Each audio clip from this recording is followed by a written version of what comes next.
जय हिंद भाई सभी को। एक बार फिर से आप सभी का स्वागत है। उम्मीद करता हूँ सभी अच्छे होंगे और अपनी तैयारी में अच्छे से लगे होंगे।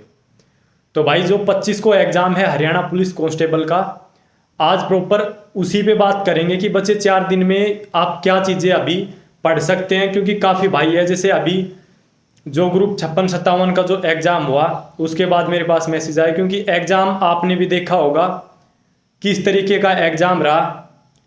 जिस लेवल का एग्ज़ाम पोस्ट के हिसाब से होना था ना, तो वो हुआ।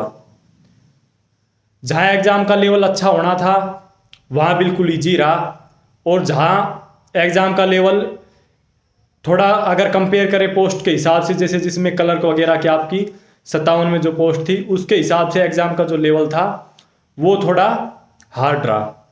हार्ड तो खैर नहीं कहेंगे, बाकी पोस्ट के हिसाब से हार्ड रहा अगर दोनों को कंपेयर करें तो अब बात करते हैं कि आपको इन 4 दिनों में क्या करना है, कैसे पढ़ना है, उस पर बात कर लेते हैं। और एक बिल्कुल अच्छे से बात करेंगे कि इस बार आपका जो कंपटीशन रहेगा वो बहुत ही कम रहने वाला है। चाहे 4 गुना बच्चे हैं, ये चीज़ें जो सभी को पता है कि भाई कुल 4 गुना बच्चे हैं, लेकिन 4 गुना बच्चे हैं उसमें भी मैक्सिमम एवरेज बच्चे हैं, वो भी अभी बताऊंगा। वीडियो के साथ एंड तक बने रहें। पहले पढ़ाई पे बात कर लेते हैं, सबसे ज़्यादा ज़रूरी वही है, क्योंकि टाइम आपके पास बहुत कम है, वीडियो को ज़्यादा लंबा नहीं खींचेंगे।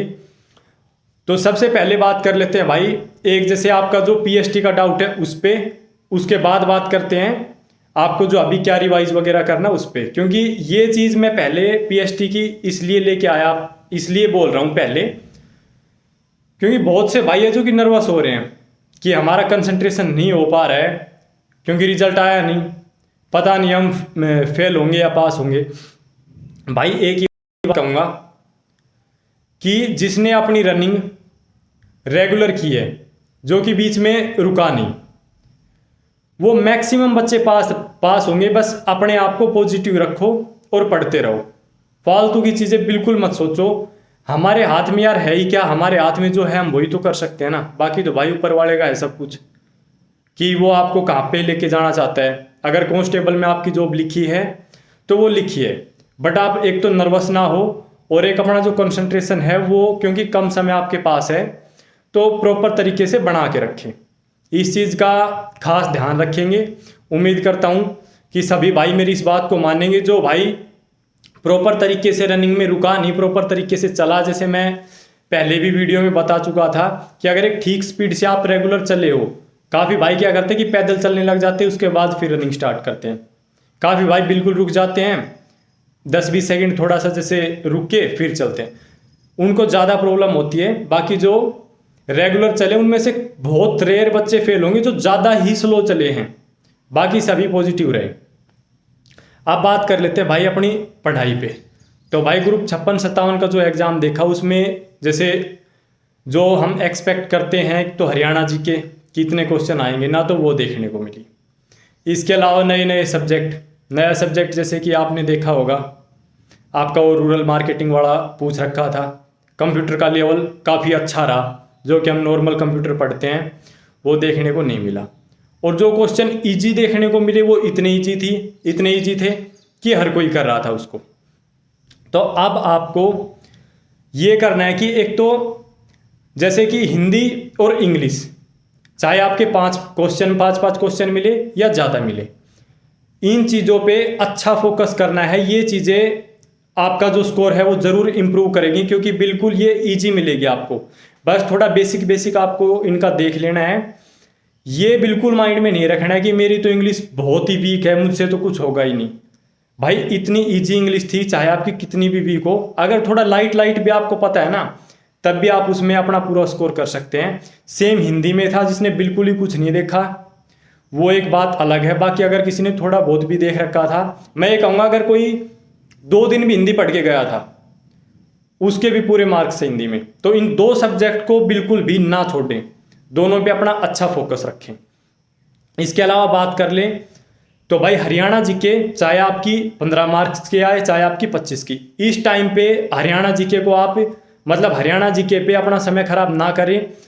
जितनी अभी तक आपने पढ़ ली वो इनफ है, जितने क्वेश्चन आपके होने हैं वो उसी में से हो जाएंगे। जो 2-4 क्वेश्चन ऐसे आते हैं जो कि ये कह सकते हैं कि सिर्फ एक उसमें तुक्के वाला खेल होता है, वो किसी से नहीं होंगे। तो हरियाणा जीके पे अपना समय खराब ना करें, हिंदी इंग्लिश को प्रॉपर तरीके से एक बार देख लें, और जो नए सब्जेक्ट जैसे देखने को मिले, अब आप ये सोचें कि हम 3-4 दिन उसकी साइड भाग के और उसमें स्कोर कर लेंगे, तो ऐसा नहीं होगा। नया सब्जेक्ट अगर कुछ आता है तो वो सभी के लिए है, ना कि सिर्फ किसी एक बंदे के लिए। अपना कोशिश ये करें, सबसे बड़ी मार हम वहाँ खाते हैं, ये एक सच्चाई बता रहा हूँ, कि जब आते हुए हम क्वेश्चन गलत करके आते हैं ना, मान ले पूरे एग्जाम में हमने 4 से 5 क्वेश्चन बिल्कुल आते हुए गलत कर दी कन्फ्यूजन में, वो हमारा ये कह सकते हैं हमें बहुत नीचे लेके चले जाती है वो चीज़ें। तो आते हुए क्वेश्चन को गलत ना करें, ज़्यादा से ज़्यादा अपनी उन्हीं चीज़ों को रिवाइज करते रहें। अब नए सब्जेक्ट की तरफ भाग के आप भाई इतनी जल्दी कुछ नहीं कर सकते, इतना टाइम बिल्कुल नहीं है। और क्या गारंटी है यार, जो अब इसमें देखने को मिला वो आपके एग्जाम में आएगा? कोई गारंटी है? हरियाणा में कभी किसी चीज़ की कोई गारंटी नहीं है, ना तो एग्जाम का कोई पैटर्न है और ना कोई लेवल है। सिर्फ अपना इतना करना, पुरानी चीज़ों को रिवाइज करते रहें। कंप्यूटर अभी तक जो आपने पढ़ा है वो अच्छे से पढ़ ले। इसके अलावा जैसे जो अपनी लैंग्वेज देखने को मिली थी, लैंग्वेज में डीपली तो आप घुस नहीं सकते। अगर थोड़ा बहुत आपने जैसे पहले से पढ़ी हुई है तो रिवाइज करते रहो, और अगर नहीं पढ़ी हुई है तो सिर्फ इतना कर लें कि मोटे मोटे तौर पे थोड़ा देख ले, क्योंकि कंप्यूटर आपके लिए नया सब्जेक्ट नहीं है। वो बात अलग है, आपने उस लेवल का नहीं पढ़ा, उतना हम एक्सपेक्ट नहीं करते हैं, और शायद उतना आपके में ना भी आए, लेकिन थोड़ा बहुत आप लैंग्वेज वगैरह देख लें। ज़्यादा भीतर घुस के अपना मतलब माइंड खराब ना करें कि इतना प्रेशर आप ले बैठे कि बाकी चीज़ें फिर आप भूल जाएं। तो हिंदी इंग्लिश पे अपना थोड़ा समय दें। करंट अफेयर ज़्यादा नहीं देखने को मिली, लेकिन करंट से जैसे रिलेट होकर क्वेश्चन आ जाते हैं उसको रिवाइज करते रहें। और बाकी बता ही चुका हूँ आपको, हरियाणा जीके पे ज़्यादा समय खराब ना करें। रीजनिंग आप इजीली कर देंगे। मैथ में आपने जैसे देखा जिस हिसाब की क्वेश्चन आए, तो उस पैटर्न पे थोड़ा अपनी प्रैक्टिस ज़रूर करके जाएं, क्योंकि ज़्यादातर हम यही सोचते हैं कि भाई नॉर्मली जैसे अर्थमेटिक के लाभ हानि परसेंटेज से क्वेश्चन आ जाएंगे, लेकिन 2-4 क्वेश्चन हमें देखने को मिलते हैं, तो उस चीज़ पे प्रैक्टिस करके जाए। बिना प्रैक्टिस के भाई ना जाएं, क्योंकि जब प्रैक्टिस नहीं होती है ना भाई, वहाँ पे क्वेश्चन नहीं निकलेगा, फिर वो लास्ट में कन्फ्यूजन में गलत हो जाता है। तो थोड़ी अपनी प्रैक्टिस करके जाएं। अब बात कर लेते हैं कि कंपटीशन कम क्यों है उस पर।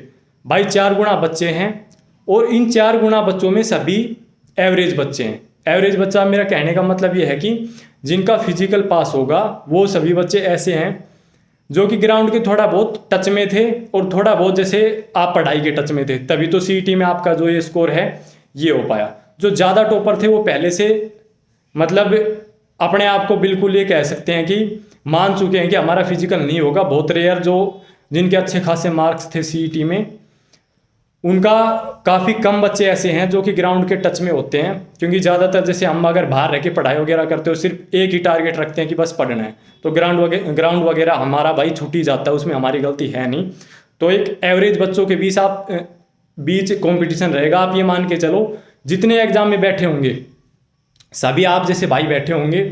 दूसरा, अगर जैसे 56-57 का रिजल्ट जिस हिसाब से आंसर किया ही अगर 2-4 दिन में ही जारी हो जाता है, तो कंपटीशन आपका ये सोचो 4 गुना बच्चों के बीच भी नहीं रहेगा। जिसका कलर की पोस्ट पे हो गया ना, वो भी बिल्कुल नहीं भागेगा भाई कांस्टेबल की तरफ। कोई 1-2% होते हैं जैसे भाई वर्दी का शौक है, वो एक अलग चीज़ है। बाकी अगर ऐसा आराम वाली बात है तो कोई नहीं जाएगा, फिर वो सभी कलर की साइड जाएंगे। तो 4 गुना बच्चों के बीच भी कंपटीशन नहीं बचेगा। बहुत बेहतरीन मौका है, पॉजिटिव रह के अपनी बस रेगुलर तैयारी करते रहें, किसी प्रकार की टेंशन ना लें। इस बार इजीली आपको जॉब मिल जाएगी। बाकी अगर कोई आपको तो भाई इंस्टाग्राम पे आप मेरे पास मैसेज कर सकते हैं, लिंक डिस्क्रिप्शन में दे रहा हूँ। धन्यवाद।